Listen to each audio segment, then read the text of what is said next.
All hail the power of Jesus' name. Let angels prostrate fall.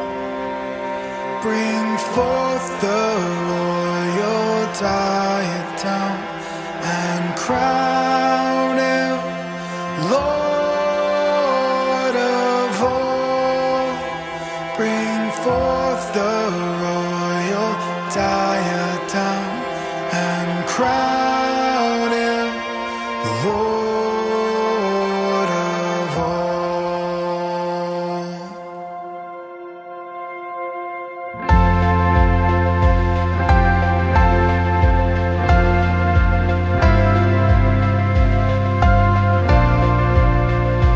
O seed of Israel's chosen race, now ransomed from the fall. Hail him who saves you by his grace and crown him Lord of all. Hail him who saves you by his grace and crown him Lord of all.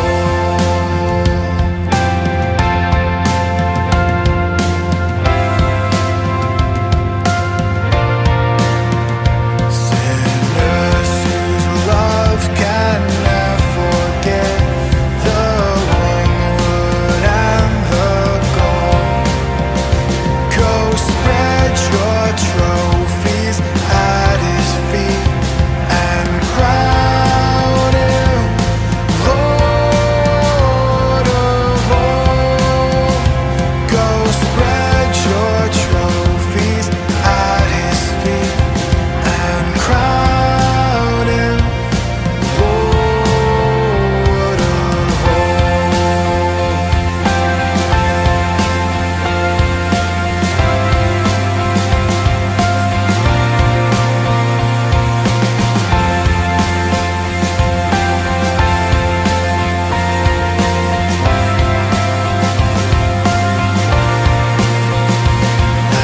Every tribe and every tongue that bound creation's all, now shout in universal song, the crown is Lord of all. Now shout in universal song, the crown is Lord of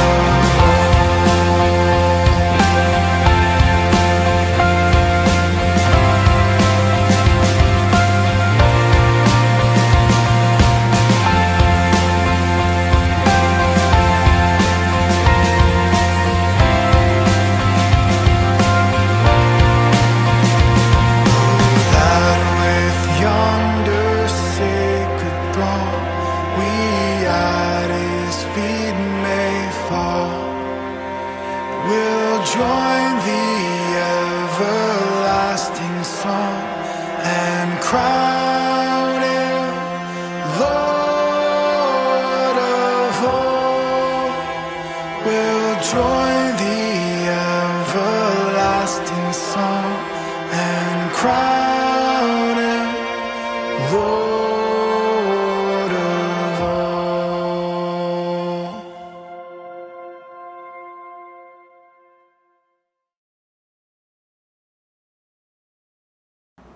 Game na. Ready? In 3, 2, 1. Hello po, magandang umaga po. Welcome po sa ating prayer covenant ngayong umaga. Nawa po ang bawat isa ay nasa maayos na kalagayan. Bago po tayo magsimula sa ating maikling devotion ngayong umaga, tayo po ay manalangin. Dakilang Diyos, aming Ama, salamat po sa umagang ito na ibinigay mong muli sa amin. Salamat po, Panginoon, sa patuloy na kalakasan, sa patuloy na biyaya na aming natatanggap sa iyo. Salamat po sa kabutihan mo sa amin sa araw-araw. Sa mga sandaling ito po, Panginoon, hinihiling po namin ang iyong patnubay.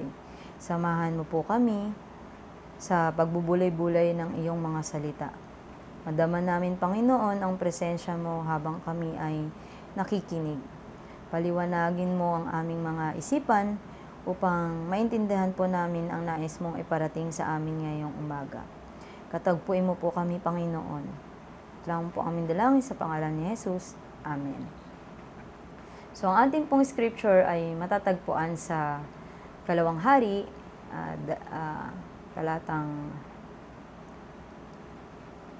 Kabanatang 2, mga talatang 1 hanggang 2 at dilipat po sa 6 hanggang 14. Ngunit po, ang bibigyan ko lamang po dito ng pansin ay ang verse na 9. At ganito po ang sinasabi sa magandang balita, Biblia. Pagkatawid nila, sinabi ni Elias, sabihin mo sa akin kung ano ang ibig mong gawin ko para sa iyo bago ako kunin. Sumagot si Eliseo, kung maaari ipamana ninyo sa akin ang 2 bahagi ng iyong kapangyarihan. Ang kwento pong ito ay hindi lamang tungkol sa pag-alis ni Elias at ang pagkuha ng balabal, kundi ito po ay isang malalim na larawan po ng paglilipat ng banal na tungkulin at maaring panawagan po sa atin na mga sumusunod na henerasyon at sa ating pong nakakilala sa ating Panginoon at gustong ipagpatuloy ang paglilingkod sa Kanya. Habang nilalakad po ni Eliseo ang huling mga araw kasama si Elias, makikita natin ang 3 mahalagang katangian ng isang taong tunay na inatawag ng Diyos. Una po, may pananampalataya na may tiyaga. Kung babasahin po natin ang buong scripture natin ngayon, paulit-ulit po dyan na sinasabi ni Elias kay Eliseo na bumalik na lang siya at huwag nang sumama sa kanya. Ngunit ang tugon po ni Eliseo palagi ay, buhay si Yahweh at buhay ka rin. Hindi kita iiwan. So, ito po ay larawan ng isang pananampalatayang hindi natitinag. Isang pusong handang magpatuloy kahit mahirap, kahit walang kasiguraduhan. Sa ating espiritual na buhay po, maraming pagkakataon na sinusubok po tayo sa ating pananampalataya, sinusubok po kung mananatili tayo sa ating Panginoon. Katulad po ni Eliseo, tayo ba'y mananatili sa piling ng ating Diyos kahit hindi natin nauunawaan yung mga hakbang sa ating buhay o susuko na lang. Nawa po magkaroon po tayo ng pagtsatsaga sa ating pananampalataya upang marating po natin yung nais ng Panginoon sa ating mga buhay. Pangalawa po, ang pagnanais ng higit sa Diyos at hindi sa mundo. Nang dumating po ang sandaling binigyan siya ng pagkakataong humiling, si Eliseo po, hindi po kayamanan, katanyagan, o kapangyarihan ang hiningi niya kay Elias. Sa halip po ay hiniling niya ang isang dobleng bahagi ng espiritu ni Elias. Sa kultura po nila, ang dobleng bahagi po ay karaniwang bahagi ng panganay. Hindi lamang ito literal, kundi po pati sa kanilang espiritual.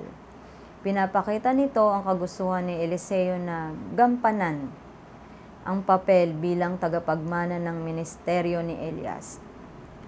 Hindi po para itaas ang kanyang sarili, kundi para mapaglingkuran po ng mas malaki ang ating Diyos. So, hiniling niya po yung dobleng portion na meron si Elias para mas makapaglingkod po siya sa ating Panginoon. Sa panahon po natin ngayon, tayo rin po ba ay naghahangad ng espiritu, higit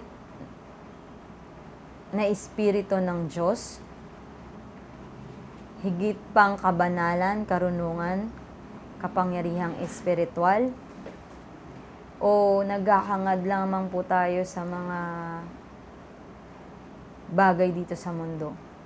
Mas naipapakita po ba natin na yung kaabalahan natin sa binibigay ng mundo sa atin? O mas naghahangad po tayo ng espiritu ng ating Panginoon na katagpuin natin siya palagi? Nasaan po ba tayo dyan? Nawa po ay naisin natin na mas pahalagahan natin ang Diyos, ang ating Panginoon, kaysa sa mga makamundong bagay. At pangatlo po, na pinakita sa atin dito ay ang pagtanggap sa tungkulin na may pananampalataya. Nang iniakyat po si Elias sa langit, kinuha ni Eliseo ang balabal. Ito po ay simbolo ng pamana ng kapangyarihan at tungkulin sa kanya. Hindi po siya nagdalawang isip na hindi po siya nagdalawang isip dun sa tungkulin na ibibigay sa kanya. Yung hiningi niya po. Nung nilapitan po siya nilapitan niya ang ilog ng Jordan, hinampas niya po ito ng kanyang balabal at sinabi, "Nasaan si Yahweh, ang Diyos ni Elias?" At ang tubig po ay nahati. So, hindi po kay Elias ang kapangyarihan na nagkaroon siya, kundi na kay Yahweh po, nasa atin pong Panginoon. Pinapakita po dito na ang Diyos ay hindi natatapos sa isang lingkod lamang. So, hindi lang po nagtapos kay Elias yung paglilingkod. Naipasa po niya ito kay Eliseo at naniniwala po ako na hanggang sa henerasyon natin ngayon ay sinusunod po natin, nasundan po natin yung ginawa po ni Eliseo. So, pinakita po ng Panginoon natin dito na yung paglilingkod ay hindi natatapos lamang sa iisang tao, kundi ay nagpapatuloy po ito. Ang kanyang gawain po ay nagpapatuloy sa mga handang tumanggap ng tawag niya at mananampalataya niya. So, nawa tayo ay handang tumanggap ng tawag ng ating Panginoon at magkaroon tayo ng pananampalataya na meron si Eliseo. So, tayo po ba bilang nakakilala at sumusunod sa ating Panginoon ngayon, sa ating pong simbahan, paano natin tinutupad yung tungkulin natin sa ating Panginoon, sa Kanya? Sapat na po ba yung pananampalataya na meron tayo sa Kanya? O marami bang tungkulin marami pong tungkulin na kailangan nating gawin sa ating iglesia? Kailangan nating gampanan. Nawa po yung kagustuhan natin palagi at yung pananampalataya na meron tayo ngayon sa ating Panginoon ang siyang panghawakan natin upang magpatuloy po tayo sa ating paglilingkod sa Kanya at sa Kanyang iglesia. Katulad po ni Eliseo, nawa ay magpatuloy tayo sa paglilingkod sa Kanya. Kung ano man po yung nasimulan niya, nawa po sa henerasyon natin ngayon, maipagpatuloy din po natin ito. So may iwan lamang po akong mga katanungan sa inyo na pwede nating pagbulay-bulayan pa.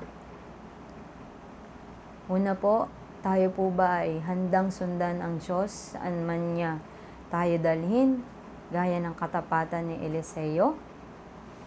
Pangalawa po, gusto din ba nating makuha ang dobleng bahagi ng Espiritu ng ating Diyos upang higit natin siyang makilala at mapaglingkuran. Panghuli po, kung tinatawag po tayo ng Diyos sa isang panibagong yugto ng paglilingkod natin ngayon, tatanggapin mo ba ito ng may pananampalataya o aayawan mo ito dahil piling mo hindi mo kaya? Sige po, tayo po ay manalangin. Dakilang Diyos, makapangyarihan naming Ama, pinupuri at pinapasalamatan ka po namin ngayong umaga. Salamat po sa buhay ni Eliseo na nakita namin yung mga katangian na dapat meron kami habang kami ay sumusunod sa iyo. Tulungan mo po kaming maging tapat tulad ni Eliseo na kahit mahirap ay hindi umatras.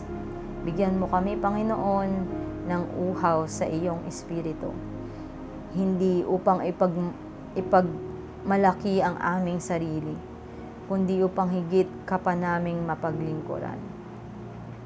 Nawa po, Panginoon, na isin namin ang isang dobleng bahagi ng iyong Espiritu. Isang puso na handang sumunod at kamay na handang gumawa. Gamitin mo kami, Panginoon, upang magpatuloy ang iyong gawain sa aming henerasyon ngayon. At Panginoon, sa pagpapatuloy po ng aming araw, dalangin po namin ang iyong patnubay. Ingatan mo po kami, Panginoon, sa buong maghapon at patuloy ka naming maranasan sa aming mga buhay. Ito lamang po ang aming dalangin sa pangalan ni Jesus, na aming tagapagligtas. Amen. God bless po.